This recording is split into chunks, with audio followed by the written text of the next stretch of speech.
नमस्कार विद्यार्थी मित्रांनो, welcome to global online commerce classes. My name is Nehal Suryavanshi. I am your commerce educator. तर आपण लास्ट लेक्चरमध्ये पाहिलं होतं की what is international business, scope and importance of international business. म्हणजे आंतरराष्ट्रीय व्यवसायाचे फायदे काय आहेत, इम्पॉर्टन्स काय आहे, त्याची व्याप्ती काय आहे. त्यानंतर आपण पाहिलं की ग्लोबलायझेशन म्हणजे जागतिकीकरण काय असतं आणि त्याचे वाहक म्हणजे ड्रायव्हर्स काय काय आहे. तर आपण त्या लेक्चर नंतर यावरती मास्टर एमसीक्यूज आज डिस्कस करणार आहोत. तर लास्ट पर्यंत व्हिडिओला बघा. हा खूप इम्पॉर्टंट व्हिडिओ आहे. तुमच्या एक्झामिनेशन मध्ये खूप हेल्प होणार आहे या एमसीक्यूज ने.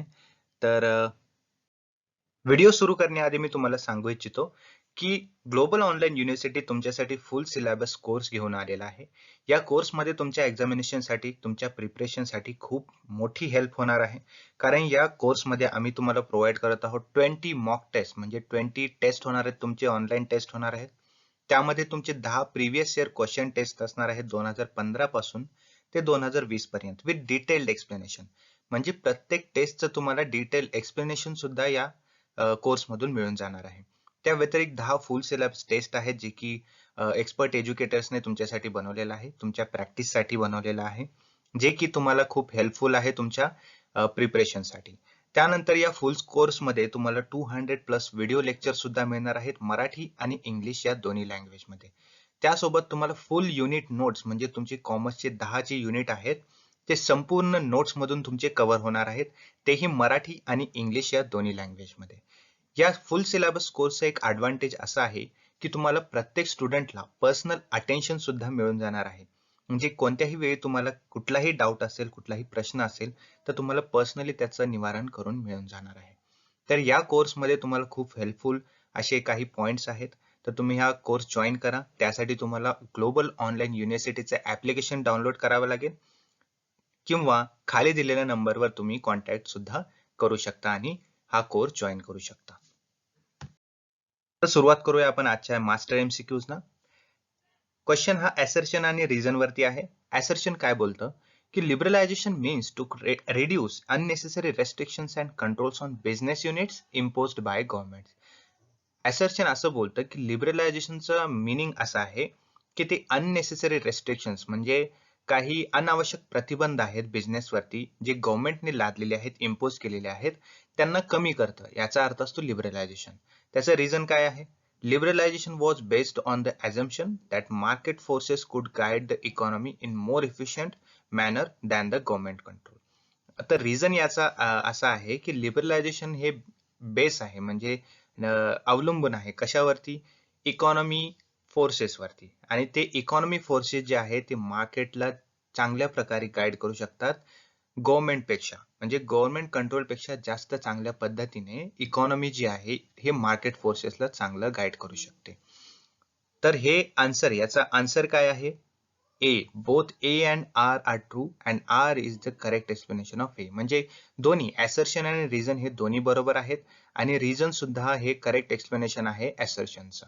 म्हणजे लिबरलायझेशन म्हणजे बरोबर आहे की अननेसेसरी रेस्ट्रिक्शन्स किंवा कंट्रोल्स असतात गव्हर्नमेंटचे बिझनेसवरती, ते रिड्यूस करतं. आणि लिबरलायझेशन मध्येच जे मार्केट फोर्सेस असतात ते इकॉनॉमीला चांगल्या पद्धतीने गाईड करू शकतात. कोणापेक्षा? गव्हर्नमेंट कंट्रोल पेक्षा. तर या ठिकाणी आपल्याला लिबरलायझेशनचा मीनिंग दिलेला आहे. Liberalisation means to reduce unnecessary restrictions and controls on business units imposed by government. म्हणजे गव्हर्नमेंटने जे अननेसेसरी रेस्ट्रिक्शन्स आहेत, म्हणजे विनाकारण जे प्रतिबंध लावलेले आहेत बिझनेसवरती, ते रिड्यूस करणं म्हणजे लिबरलायझेशन असतं. It means procedural simplification, relaxing trade and industry from unnecessary bureaucratic hurdles. म्हणजे जे ब्युरोक्रॅटिक हर्डल्स असतात त्यामधून अननेसेसरी जे रेस्ट्रिक्शन्स असतात ते कमी करतं. म्हणजे ट्रेड जे आहे त्याला थोडंसं रिलॅक्सेशन मिळतं आणि सिम्प्लिफिकेशन होतं काही प्रोसिजरमध्ये, बिझनेसमध्ये. तर त्यानंतर आपल्याला माहिती आहे की 1991 मध्ये एक पॉलिसी आली होती, त्याला एलपीजी पॉलिसी असं म्हटलं जातं. एल म्हणजे लिबरलायझेशन, पी म्हणजे प्रायव्हेटायझेशन आणि जी म्हणजे ग्लोबलायझेशन. त्या 1991 च्या पॉलिसी नंतर आपल्याला माहिती आहे की ट्रेड आणि काही बिझनेसेस मध्ये किती इझिली सिम्प्लिफिकेशन झालेलं होतं आणि ट्रेड मध्ये सुद्धा काही रिलॅक्सेशन झालेलं होतं. तर याचाच एक पार्ट आहे liberalisation. Next question. The term Hindu rate of growth refers to the 3.70% per annum growth rate achieved by the Indian economy over the first 5 year plans. The term was coined by. हे जी Hindu rate of growth refers म्हणजे हिंदूचा विकास दर अशी एक जी term आहे ते त्यामध्ये काय रेफर केलेलं आहे की 3.70% म्हणजे 3.70 पर्सेंटेज मध्ये पर ॲनम ग्रोथ दरवर्षी हे रेट अचीव केलेलं आहे बाय इंडियन इकॉनॉमी. तर हा जो प्लॅन आहे हा फर्स्ट 5 year प्लॅन जो आहे तो कोणी कॉइन केला होता, कोणी तयार केला होता? A J N. Bhagwati, B K N. Raj, C Rajkrishna की डी एस चक्रवर्ती? तर याचा राईट आन्सर आहे Rajkrishna, C Rajkrishna. The Hindu rate of growth is a term referring to the low annual growth rate of the economy of India before the economic reform of 1991, which stagnated around 3.5% from 1950s to 1980s, while per capita income growth averaged around 1.3. म्हणजे जे Hindu rate of growth ही जी term आहे हे एक annual growth rate आहे इकॉनॉमीचा, low annual growth rate आहे इंडियन इकॉनॉमीचा बिफोर 1991 पॉलिसी किंवा रिफॉर्म. आपण लास्ट क्वेश्चनला पाहिलं होतं की 1991 ची पॉलिसी, एलपीजी पॉलिसी जी आहे त्याच्या अगोदरचा जो टर्म होता त्याला Hindu rate of growth term असं म्हटलं जातं. तो एक लो अॅन्युअल ग्रोथ रेट होता. त्यामध्ये 3.5% 1950 ते 1980 मध्ये पर कॅपिटा इन्कम ग्रोथ 1.3 एवढा होता. Next question.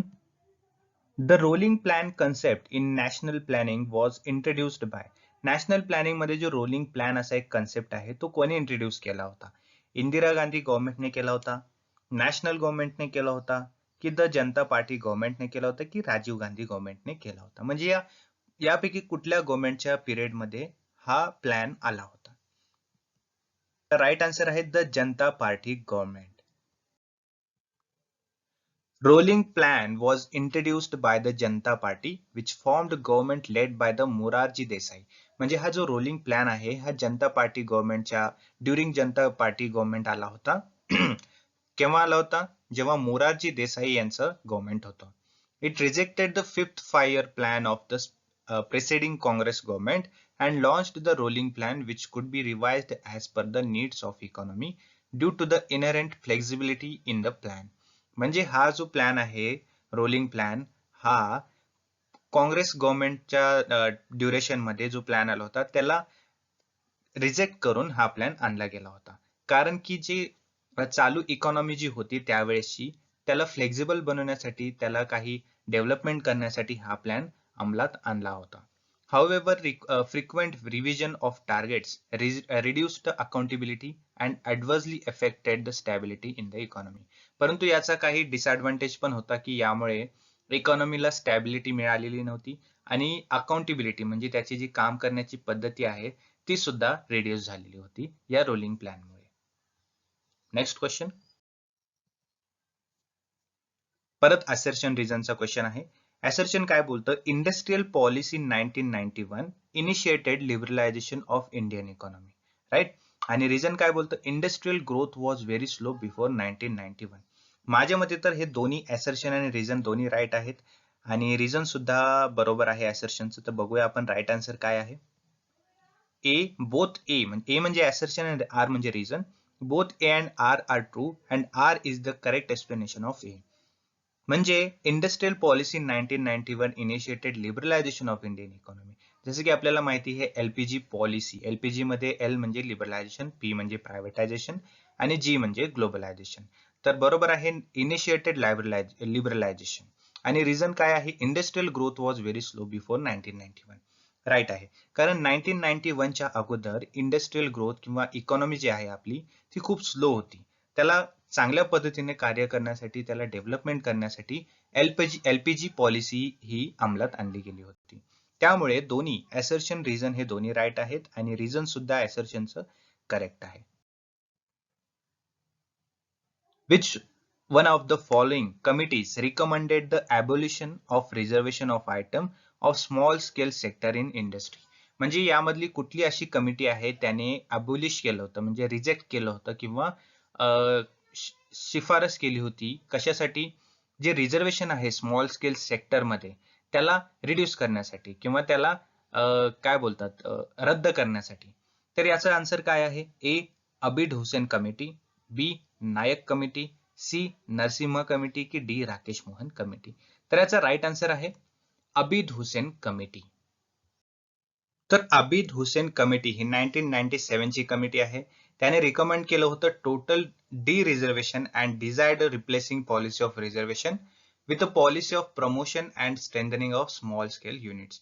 म्हणजे रिझर्वेशन पॉलिसी जी होती स्मॉल स्केल युनिट्सची त्याला रिड्यूस करून जी प्रमोशन अँड स्ट्रेंथनिंग पॉलिसी आहे त्याला अंमलात आणावं अशी त्यांची शिफारिश होती.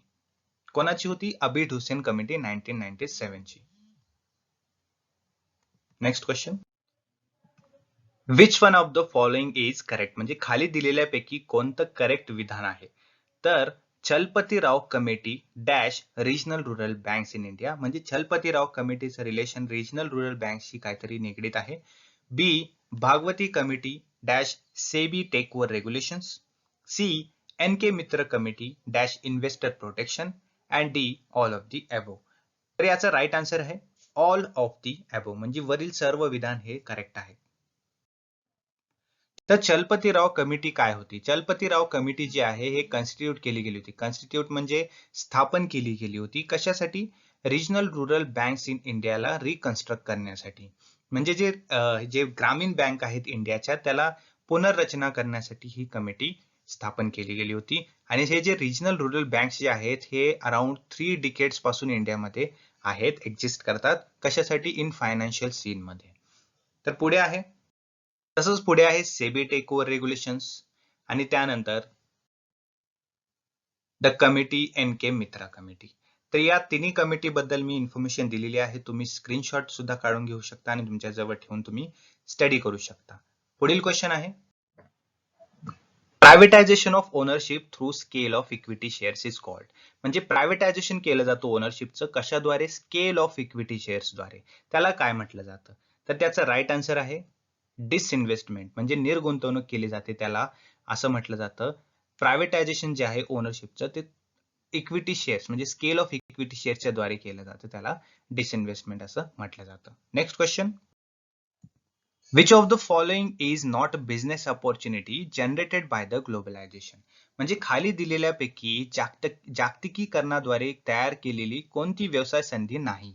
ए access to low cost labour, म्हणजे कमी खर्चाच्या मजुरीपर्यंत प्रवेश, की बी चीप इंटरनॅशनल ट्रान्सपोर्ट म्हणजे स्वस्त आंतरराष्ट्रीय वाहतूक, की सी करन्सी क्रायसिस म्हणजे चलन संकट, किंवा D less stringent regulations of the business environment म्हणजे व्यवसायाच्या वातावरणाची कमी कठोर नियम.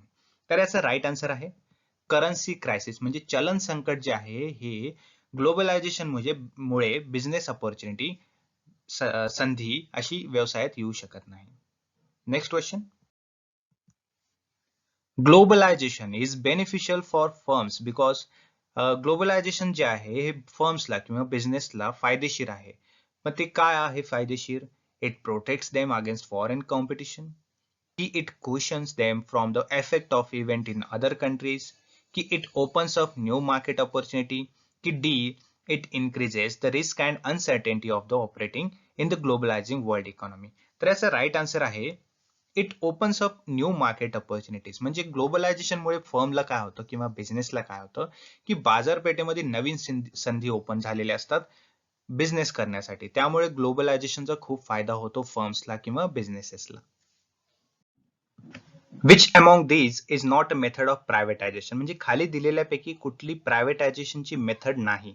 ए denationalisation, B franchising, C sale of business, की डी ऑल ऑफ दीज. तर याचा राईट आन्सर आहे सेल ऑफ बिझनेस, म्हणजे व्यवसायाची विक्री ही मेथड ऑफ प्रायव्हेटायझेशन नाहीये. कारण डिनॅशनलायझेशनमुळे प्रायव्हेटायझेशन होऊ शकतं, फ्रँचायझिंग हे प्रायव्हेटायझेशनचा प्रकारच आहे, परंतु सेल ऑफ बिझनेस हे प्रायव्हेटायझेशनची मेथड किंवा पद्धत नाहीये. So we have done with today's master MCQs. आपण मास्टर एमसीक्यूजचा आजचा पोर्शन कंप्लीट केलेला आहे. तर असे आपण खूप मास्टर एमसीक्यूज डिस्कस करणार आहोत. तसेच आपण थेअरी सुद्धा वाचणार आहोत, स्टडी करणार आहोत, डिस्कस करणार आहोत. तर प्रत्येक व्हिडिओ हा इम्पॉर्टंट आहे. मी मागील व्हिडिओची लिंक सुद्धा डिस्क्रिप्शन मध्ये दिली आहे, तुम्ही जाऊन पाहू शकता आणि स्टडी करू शकता. So thank you for today's session. Have a good day.